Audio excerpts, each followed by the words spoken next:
What's something that most people don't know but should? Story 1. For someone living a sedentary, non-active lifestyle, simply going for short, to start with, gentle walks several times per week can bring considerable health benefits, and for many is more sustainable than trying to attack a heavy gym routine. I go as far as saying the slogan of no pain, no gain has discouraged many people from doing anything, thinking you have to suffer to get any benefits. In real life, something referred to as base endurance training feels like a gentle, never-ending warm-up. Regardless of your fitness level, your fitness only determines how fast you'll be going at that perceived level. And for a whole lot of folks nowadays, that pace is essentially just a walk. Doing it increases fat metabolism, muscle stamina, and amount of capillaries in the working muscles, capacity to recover from any exercise, and lowers your resting heart rate and blood pressure. Story 2. Basic car truck maintenance. You don't need to know how to do an engine rebuild. Just how to check and keep the fluids topped up, filters clean, wiper replacements, and sufficient air in the tires to keep it running well and save money. Bonus savings if you learn how to replace your vehicle fluids and filters. Understand what noises are normal, what are not, and require attention. Buy an engine code reader, OBD2/VAGCOM, and learn how to use it so you know in 30 seconds why you have an engine light on and how serious the warning is, rather than spending the day without your vehicle. Paying $179 plus diagnostic fee to learn a 50-cent fuse needs simple replacement. When buying a vehicle, make sure it has and get a second key. If it doesn't, factor in what you offer for the vehicle. A replacement key is often $400-$700. When taking out-of-town trips, take your second key with you, just in case. Learn your maintenance schedule and the difference between manufacturer-required maintenance and optional dealer-added maintenance, often used to inflate the final bill. Replace your aged battery before it wears out and leaves you stranded somewhere. About half of roadside assistance calls are for flat batteries. They typically last 3-8 years, depending on battery quality, use, and your climate, but never the life of the vehicle. The more you know about your vehicle's operation, the cheaper it is, safer, and more reliable. Story 3. A pickle in a bottle of water will hydrate you better than just a bottle of water. Similarly, if you have a fever and dehydration that doesn't seem to go away, even if you're drinking a lot of water, try a pickle. If you feel weak and tired for no apparent reason, pickle. A pickle has more electrolytes and potassium than like 8 Gatorades. Been doing this for years and it's never failed me. I'm not sick until I've had a pickle and I'm sick. Sincerely, a person with autoimmune disease. Story 4. The value of time, not just money. I grew up poor and I'm still lower middle class. When I need something, my first instinct is to try to find it at a thrift store. Added advantage being that it's more environmentally friendly as well. It took me a long while to realize that oftentimes it's better to just order that $30 item than to spend hours trying to save $20 by trying to find it at a thrift store. Same goes for tools. You can waste hours trying to use the wrong tool instead of spending 10 or 20 bucks to buy the right tool. Story 5. Saving energy and saving money are two very different things. There are lots of energy efficiency things that only make sense at commercial scale, and the average consumer will never see a return on investment. Story 6. Medicine isn't magical. It has its own contents that fight the very thing you have going on. Thus, it's stupid to take medicine when you don't need it, as well as dangerous. Chemicals aren't a synonym for everything harmful to you. A lot of non-harmful things are chemicals, things you can't live without. Basic cooking skills and spices. How animals get treated before they end up in packages.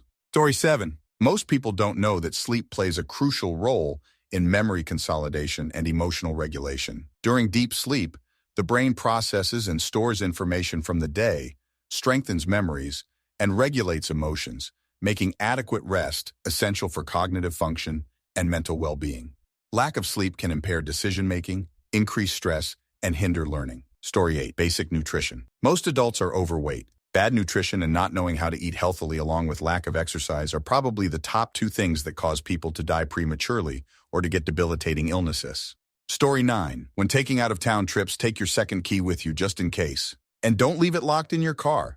One of the things you're likely to need that second key for is to unlock your car after you lock the first key inside of it. Story 10. Understand how to use cleaning chemicals. I'm a former housekeeping tech, and the number of people that overuse and misuse bleach is astounding. Most people also don't know that using hydrogen peroxide cleaners, while often preferable, can temporarily turn your hands white. It's freaky and can hurt if you overdo it, so please wear gloves. Also, most glass cleaners are just multi-purpose formulas with a lower dilution. For light cleaning, glass cleaner is fine and leaves less residue. Story 11. CPR often breaks ribs.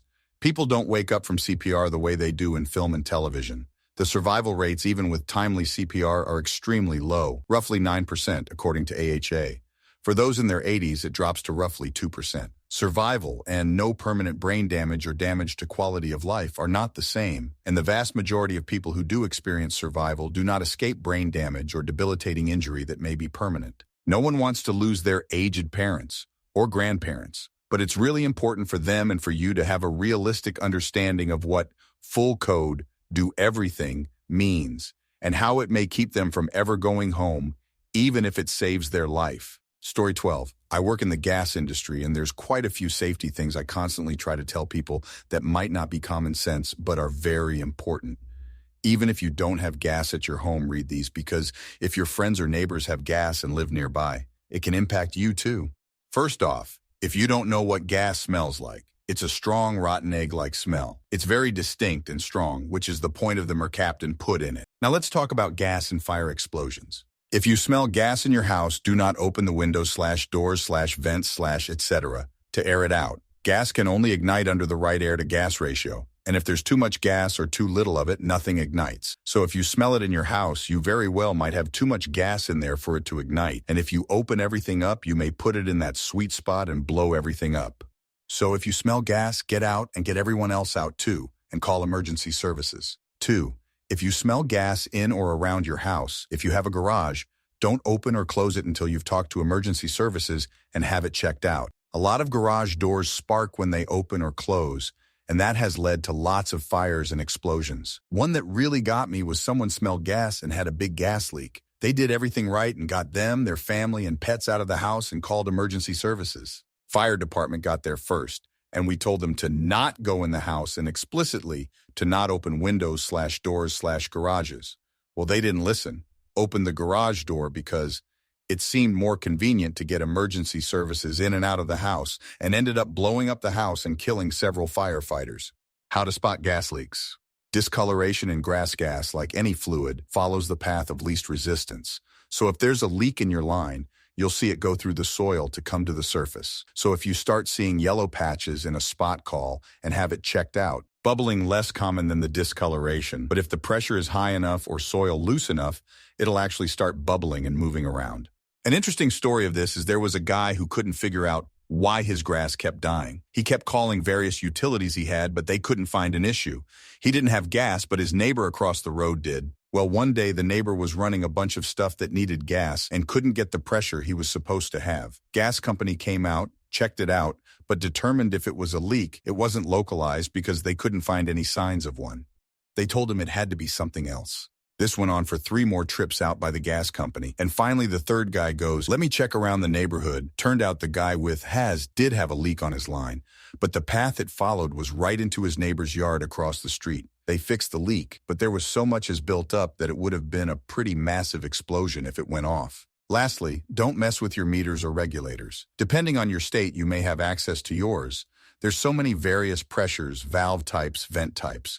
Don't block them, don't mess with the valves, don't paint them, don't put boxes around them, etc. I know it may sound like it's common sense, but it happens constantly. You may be putting yourself or others in danger. Story 13.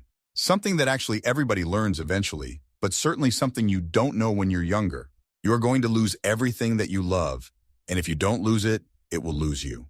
Not much in life is certain, but this is guaranteed. Appreciate what you have while you have it. Don't assume anything will stick around, and learn to smile because it happened, not cry because it's gone. Story 14. The person constantly choosing to hurt you might be your biokin, but they are not your family. Our real family friends want us to be happy, healthy, beautiful, smart, reliable, fun, prosperous, youthful, useful, hopeful, learning accomplishments, independence, friendships, travel, doing interesting, useful work, laughing, playing, interesting fun, harmless hobbies, peaceful, free, alive. Story 15. Maybe not most people, but there's an alarming amount of people in the U.S. who refuse raises or promotions because they think they will lose money by going to a higher tax bracket. That's not how tax brackets work, since they are marginal, and that means only every subsequent dollar in a tax bracket is taxed at the higher tax rate.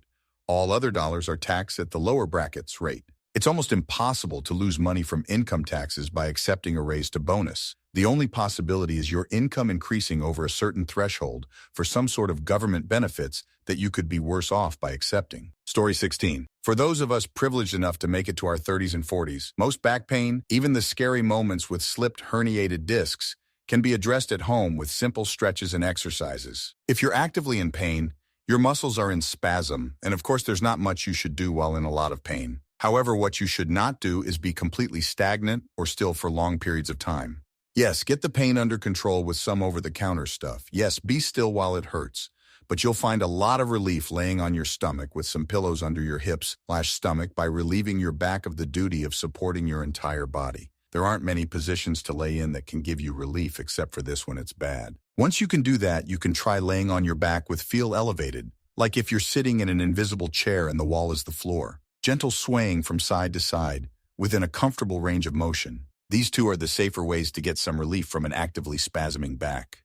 Once you're no longer spasming, but still quite stiff and sore, you should be walking as much as you can tolerate. Trust on this one, as it's counterintuitive, but the blood flow is so important for recovery. That means getting blood pumping through the affected area is going to help. But take it easy. You're not after the Stairmaster or flights of stairs yet. But the more you're moving, the more it will get better. Once you're less sore, start by doing stretches for your glutes and hips. Your glutes are big, complex muscles that all connect directly to your lower back and more. So you need to start incorporating stretching those parts as often as you can tolerate, in addition to the lower back stretches. The best and most important glute stretch is something you can do right now, sitting in a sturdy chair.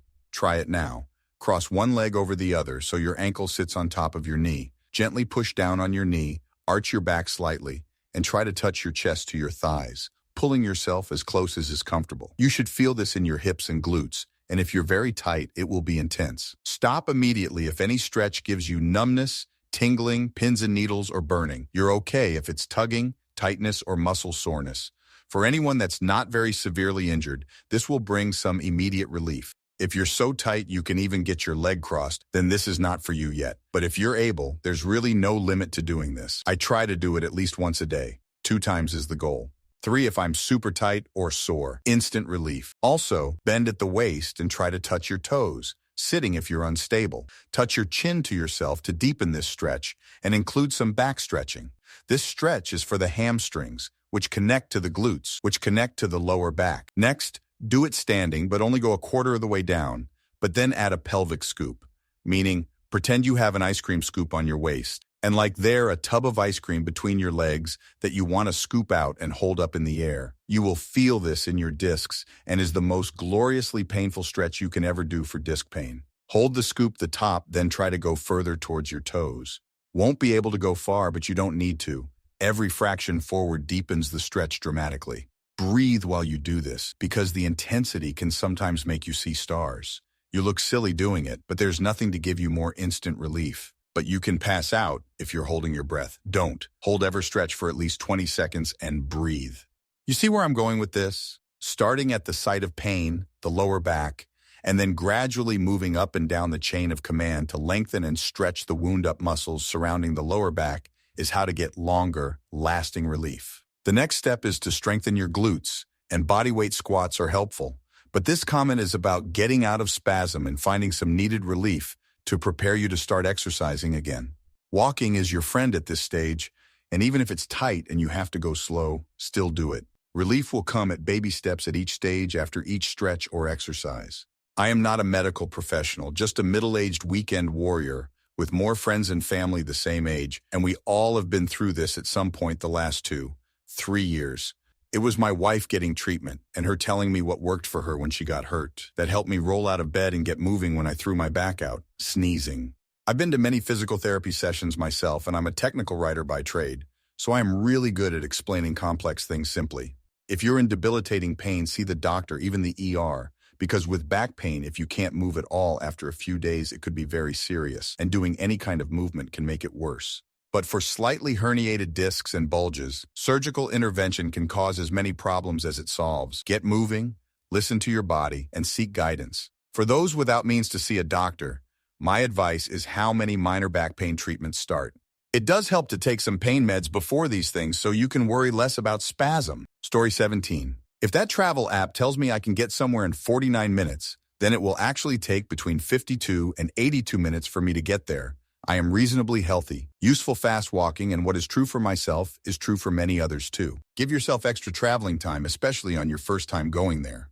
Story 18. You aren't your current ideas, nor should you be. If you attach your identity to the way you think the world is or should be, you will have a harder time when you inevitably find out you're wrong, in part or in total. Far better to be yourself without some kind of dogma so you can learn and grow, even if you consider yourself or are considered by others an expert. Story 19. I wish people knew how to use the tools they are given at their job. You don't know anything about Excel? Watch a 15-minute YouTube video. You'll upskill faster than you realize, and you and everyone around you will be better for it. Story 20. Fact-checking. I don't mean this in some condescending way we see in political talk. I mean anytime you come across information you think could be beneficial to your life, such as something easy like minor home repair to major like health lifestyle. You should be checking multiple sources to see how reliable that information is. I read, most people saying they don't know how to verify information or how to separate reliable sources from disinformation.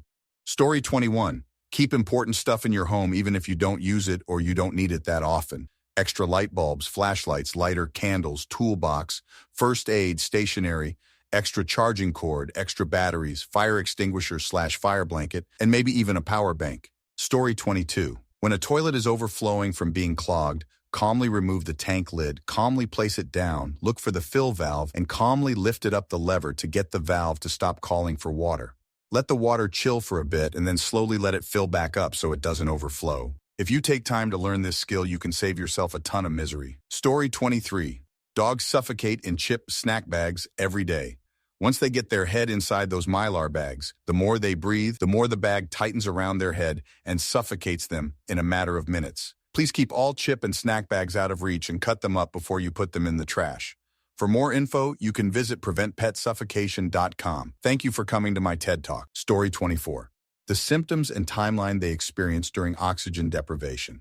Some people have more usable time. Regardless, you need to recognize ASAP, and if indoors confined, you need to extricate yourself to clean air, or if using supplemental oxygen, begin your specific emergency procedures. Most people have only a few usable seconds at extremely low atmospheric oxygen. Story 25. That no one remembers that embarrassing incident you had. That time you farted in your school group project meeting? No one remembers. Forget about it. That time you made a butt of yourself while drunk while at the bar? No one remembers. Forget about it. That time your credit card got rejected at the coffee shop while a line looked on? No one remembers. Forget about it. Story 26. Random things like coin tosses are completely random with each flip. If you flip 5 heads in a row, tails is not due to hit, although over time the distribution will trend toward 50/50ths. Also, the lottery numbers 1, 2, 3, 4, 5, 6 with the kicker 7 is just as likely to hit as any other numbers. Story 27. Recent developments in quantum mechanics suggest that even the reference frame of an observer is not observer independent. In other words, there is no shared objective reality. Everything you can say about reality can only be said from the perspective of a particular observer, and other observers might disagree. Story 28. I see this misunderstood all the time on Reddit and other places, so here is a short primer. You don't have a credit score. You have credit information that when fed into a specific algorithm will produce a credit score.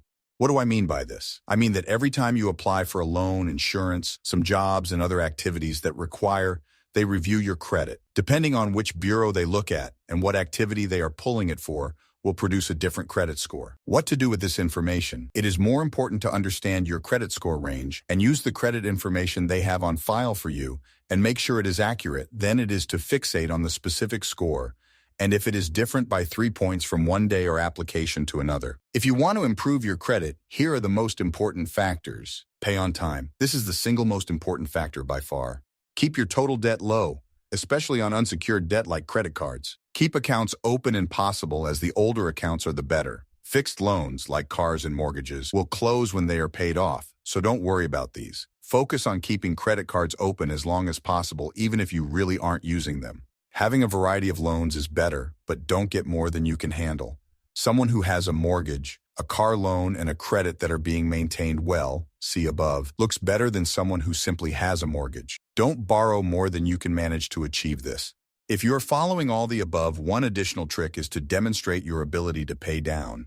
This means paying off a large balance, Simply managing and paying a car or mortgage over many years does this, but if you want to do this a shorter time properly, managing a credit card can do this as well. For example, if you're going to take a big vacation you have saved up for, you can put all the charges on a single card. Make sure all the balances make it to your end of month statement. Then pay the balance in full, as you would have if you put the charges on a debit card. The credit bureaus often carry information showing your card's highest ever balance alongside their current balance. If you normally maintain, say, $500, $1,000 a month in charges that you pay in full, but your bureau shows you once had a $5K or $10K balance, but you are again back to $500, a creditor knows you have the ability to pay off $10K. This helps them feel comfortable approving you for a card with a higher credit line. Story 29. Food really is the best medicine. Most daily ailments can be fixed by altering your eating habits. People rely too much on medications which a lot of the time end up causing more harm than good. No, this isn't me advocating against medicine, and I'm not an anti-vaxxer either. Nor is this miracle diet thing. Get your vaccines and go to the doctor when you need to. You don't need to cut out carbs or dairy or quit eating cake or whatever. Muscle aches, weakness, headaches, heart palpitations, fatigue, nausea, limb numbness, etc. Most of the time, these are caused by either a lack of or overabundance of certain vitamins and minerals. Also, multivitamins are not a fix-it-all. Depending on what you eat every day, some of the things in multivitamins can build up and cause weird symptoms. Not every vitamin and mineral simply gets discarded through waste. They can and will build up in your body. Your best bet for multivitamins is to take them every other day instead of every day to prevent buildup. But TBH, I'm not a fan of them at all. Learned from experience. Teach yourself about the food you eat, and specifically what your body gets from that food. Learn what symptoms a lack of certain vitamins and minerals, or too much of them, can cause. That way, when those symptoms come up, you can think about what you've recently eaten and can figure out what you may need to eat for your next meal, or what you might want to cut out for a day or two. Health insurance is hard to come by these days, and healthcare is expensive as. Much more so than deciding to eat a bar of dark chocolate on your lunch break for the magnesium because you've got leg cramps or numb fingers, or a pickle because you're feeling dehydrated. Not everything needs a pill. Most of the time, your body will tell you what it needs. All you have to do is listen. Sincerely, a person with autoimmune disease that the doctors couldn't fix with medicine, and a daughter whose father died due to medication side effects that wouldn't have even been needed with a change of diet. Story 30. About their health insurance. It's amazing how many of us don't even have a rudimentary understanding of the insurance policies that we ourselves are choosing. Here's a very, very basic breakdown for you. Always read the fine print for your insurance because the following is not the same for everyone. Deductible. An amount that you pay out of pocket for certain procedures, imaging, etc. Deductible amounts can vary widely from a few $100 to a few thousand. I still don't know how the out-of-pocket costs are determined for each procedure. I've seen MRIs cost people $2,000 out of pocket. Call your insurance before you go in. Once you reach your deductible, if you reach your deductible for the year, then you have to pay toward the coinsurance. This amount can vary between 10% and 50% of the total cost of whatever procedure/imaging you're getting. Those percentages are not the only ones, just the ones I've seen the most. Coinsurance totals, like the deductible, can vary between a few hundred and a few $1,000s. That amount has to be met during the year in order to then have your insurance pay 100% of your medical costs. Copay, the set amount your insurance makes you pay for doctor's visits, specialists, ER, and immediate care visits. This amount usually does not count toward your deductible. These amounts can also vary widely. For example, my insurance makes me pay $10 for immediate care visits, $25, $50 for docs and specialists, and $250 for ER visits. Luckily, the copay amounts are usually listed right on your insurance card. Again, this is the basics that I know of. Please learn your insurance and be very careful about choosing docs and facilities. And for the love of God, call your insurance company and find out exactly what your MRI, Connecticut, ultrasound, etc. will cost you out of pocket. Don't ever show up the day of your appointment thinking, but I have insurance. Insurance can be great, but for the most part, it's a scam. Know what you have. I am not an expert. Insurance policies vary widely. Know what you have. Story 31. How American tax brackets work and fear of losing money when being bumped up a bracket. Example for single filers in 2025. Say you make $50,000. The first $11,925 will be taxed at 10%. Then the amount between $11,926, $48,475 will be taxed at 12%. And lastly, the remaining $1,525 will be taxed at 22%.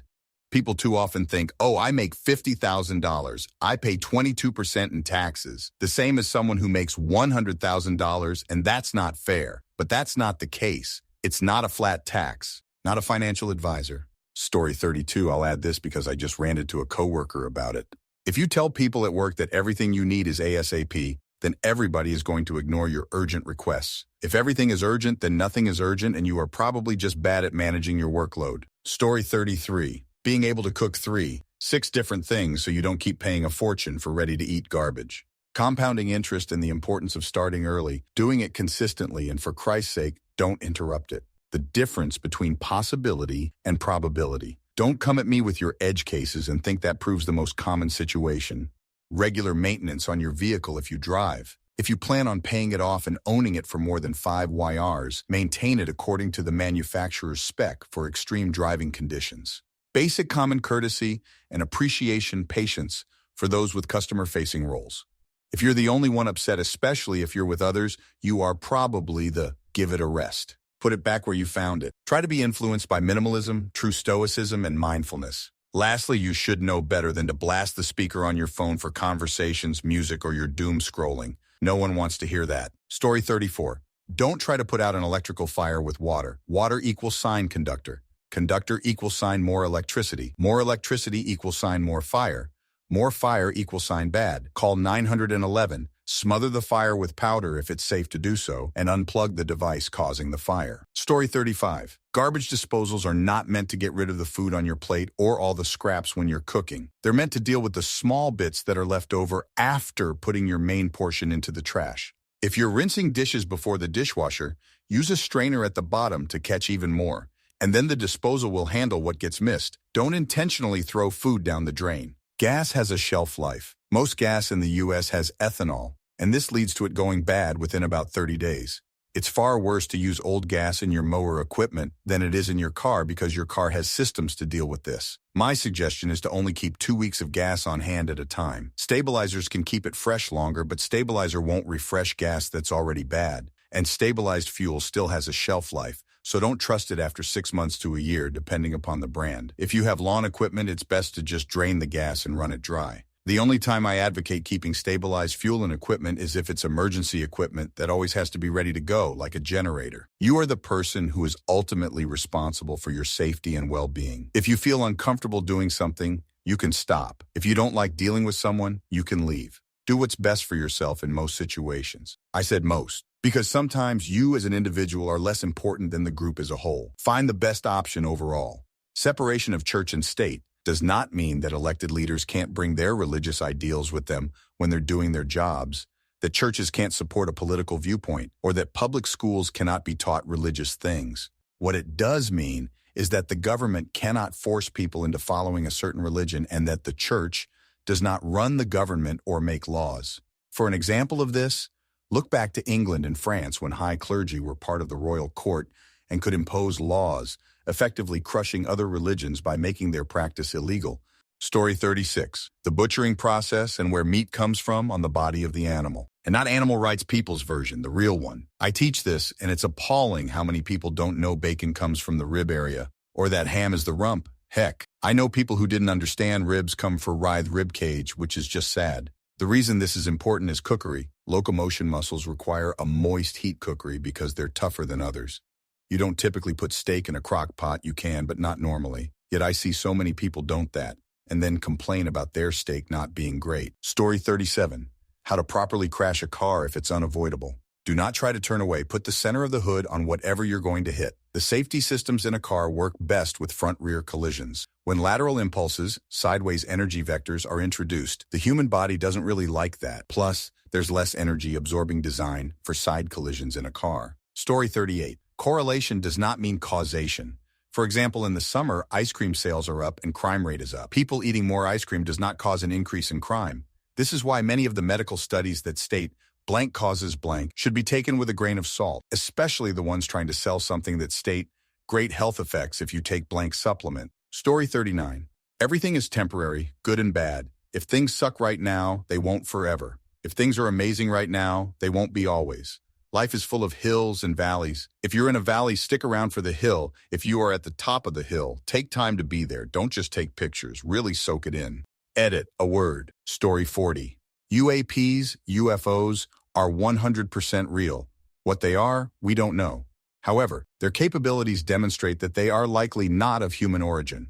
This doesn't mean ET alien, but it could be that we share the planet with an elusive higher intelligence. Story 41. Throwing loving, loyal, helpful family friends and useful workers down the toilet for a politician or clergy does not automatically make you an honorable, logical, brave, useful, compassionate person with an honorable, useful, happy life. Story 42. Dairy products are everywhere. Lactose is only one part of dairy that can make folks sick. They put dairy products into McDonald's French fries.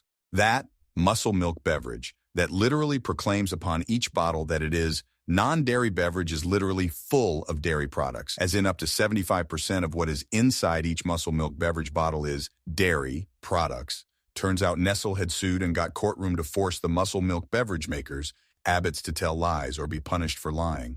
Of course, some people can be healthy, youthful, useful, happy while consuming dairy and/or eggs and/or meats or strict high-fiber, healthy vegan diet. And we no longer having to choke down that Eden soy.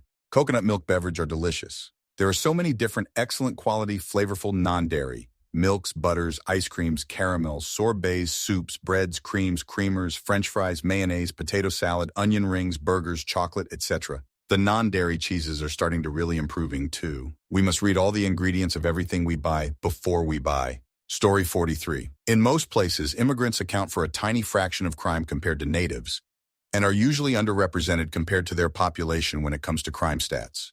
They also do the jobs you don't want to do for a wage you wouldn't accept. Stop demonizing them. Next theme. What screams a lack of intelligence to you? Story 1. Inability to see views other than their own, and simultaneously not able to defend their view with verifiable sources other than "trust me, bro," or "I know someone that it happened to." Out of 8 billion people, you know one person, so it must be true. Story 2. Lack of empathy seems like the ES people are the ones who could care less about those around them. It's too complex to think outside their own point of view and perspective and the idea of mutual benefit. Story 3. Consistent vulnerability and steadfast allegiance to scams and con artists. MLMs, ads that promise that you can get rich or skinny without even working at it. Miracle health cures, wildly unrealistic political promises, all the junk that takes one's money or votes by seduction and manipulative tactics. Most everyone fall for a gimmick or two, but while some people sheepishly admit they've been had, other people, unable to admit they were a bit of a dummy, dig their heels in and commit to the cause. Story 4. Disinterest in learning. I work in IT and I'm public-facing. Every old lady I've started to spout nerd speak to, and I've stopped saying, "Sorry, that's nerd stuff," at them. The ones who say, "Wait, no, just explain what you just said," has blown my mind, and I've been happy to explain every little detail. Story 5. An unwillingness or inability to recognize and accept when they are mistaken or wrong. An unintelligent person believes they are always right about everything, and when confronted with evidence to the contrary, will react to it as though it is an attack on them as a person. The SD people in my life are ones who simply will not accept that they aren't correct about everything and get pissed off if you prove them wrong or suggest they're mistaken. Story 6. Pointing out obvious solutions that experts miss. E.g. some goober confidently telling me masks don't work because COVID virus is smaller than the holes in mask. They didn't understand the masks block vapors, not the virus alone. Story 7. Not knowing the theirs and yours if you're a grown-ass adult. Like, come on, at no point did someone correct you for the 100th time, and you thought, okay, let me Google it really quick so I don't keep making this mistake. It's surprising how many people get them wrong. Story 8. Lack of empathy. Objectively, being kind and empathetic are the traits that have allowed us to become more than just animals and are part of the reason we've been able to progress so far as a species.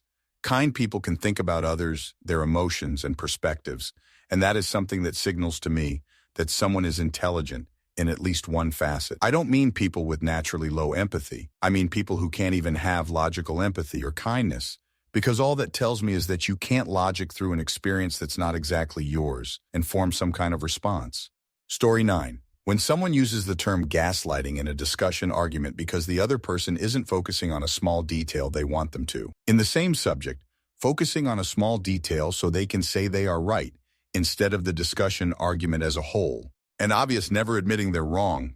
Being wrong is not going to be world-ending. Move on and learn from it. Story 10. Sharing sources where the entirety of the material is unsourced guesses/opinions, verifiably false information, and/or, my favorite, a properly sourced, well-written article that doesn't at all support your argument.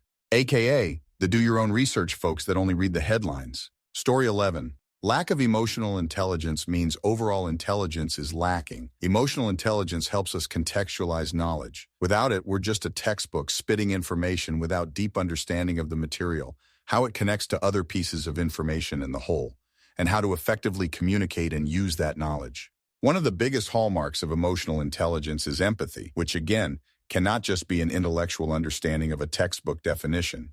Understanding thoughts, emotions, the motivation to act on that understanding, the ability to emotionally regulate well enough to facilitate change and adaptability. So an empathy deficit screams lack of intelligence to me. Story 12. Downvoting people for sharing their personal experiences. No one gets to decide someone's experience didn't happen.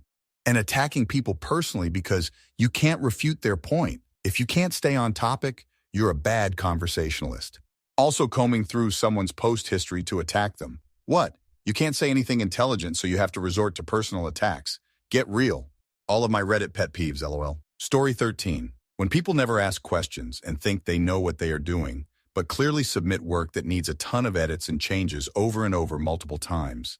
Not being able to follow guidelines that are explained and set out. Story 14. Seeing a lot of these lately. Frankly, I don't know. I think we're all pretty stupid in our own ways, even the geniuses among us, especially on a cosmic scale. The only truth that I'm certain of is that none of us know a goddamn thing about literally anything. It's insanity to pretend that we do. But if I have to compare to our own scales of intelligence, one thing that seems significantly unintelligent to me is a lack of a desire to learn, or perhaps more generally, a lack of a will to change to improve one's circumstances through experiencing pain. Pain is the only mechanism by which we experience growth, and to deny it from yourself within reason is to deny yourself the chance to improve your problems. Story 15. People who cling to opinions and refuse to even listen to the opposing opinion, even if they feel sure in their conclusions. And people who will not make eye contact when talking with you. Literal intelligence is one thing, but emotional intelligence is a whole other thing that few give the respect it deserves. Story 16. Lack of curiosity. Inability to admit when they are wrong. Blindly believe whatever they hear in the media that confirms their biases. Hypocrisy. Lack of kindness and generosity. Much more narrow aspect of intelligence, but probably really aligns with my third point above. Labeling things socialist or socialism when clearly what they are referring to is in fact nothing at all socialist. Story 17. People who tell you that something like human-enhanced climate change isn't real, then when you show them scientific studies and evidence, they go, oh, but that's by big scientists paid off by hated group of choice, usually the Dems, to bring us back to the Stone Age. My backyard scientist who can't even tell you what the tides are has better proof that it isn't real, and sends you some link to a guy sponsored by Big Oil. Story 18. People who refuse to engage with a hypothetical. Like if I said, what if other species of hominins survived to the modern day? How do you suppose that would affect our culture? And you go, I don't know, it'd probably just be normal. I cannot stand people who shut down any possibility to have an insightful conversation. Story 19. The type of people who start out explaining their point of view on a complex topic with, it's actually very simple. I mean, they're essentially telling you their level of understanding and critical thought is simple. It has nothing to do with the issue at hand. Story 20. Not being willing to at least consider someone else's point of view. I remember seeing a TV interviewer countering a man's conspiracy theories on COVID with facts. The man put his head down and shook it back and forth like a farm animal. He simply did not want to listen. Story 21. An inability to expound on a position. You come across this all the time. People have arguments cobbled together from buzzwords they've heard without actually knowing what in the world they really mean. You ask them for more and they simply have nothing to give you, so they run away or throw non sequiturs and red herrings or insults at you. Story 22. People who don't understand something, so they come up with their own answers. My girlfriend's dad is like this. I have 8 Rubik's Cubes, and I bet my girlfriend that if I started doing one, he would have a conspiracy theory for it. I was right. He said something along the lines of, yeah, there's a move you do over and over until it's done. I forgot what it was, though. Just my 3 years of learning different algorithms to get faster, LOL. And then we were watching Midsummer, and there's a part where it's still daylight at night. Her dad's wife asked, is that really what happens there? And her dad answered with, yeah, that's where CERN is. One more. There are apparently wildfires where he lives, and he blamed them on the government spraying a chemical that causes fire with drones. He said, "It'll be a calm day, no wind, then all of a sudden it's windy and there are fires." Story 23. Multiple and intentional spelling errors. Overall lack of vocabulary. Quick to anger. Being emotionally stunted. Gossiping. Lack of forethought. Inability to learn from their mistakes. Lack of empathy. There are many different forms of intelligence, and to really call yourself an intellectual, I believe it's important to be well-rounded in them all.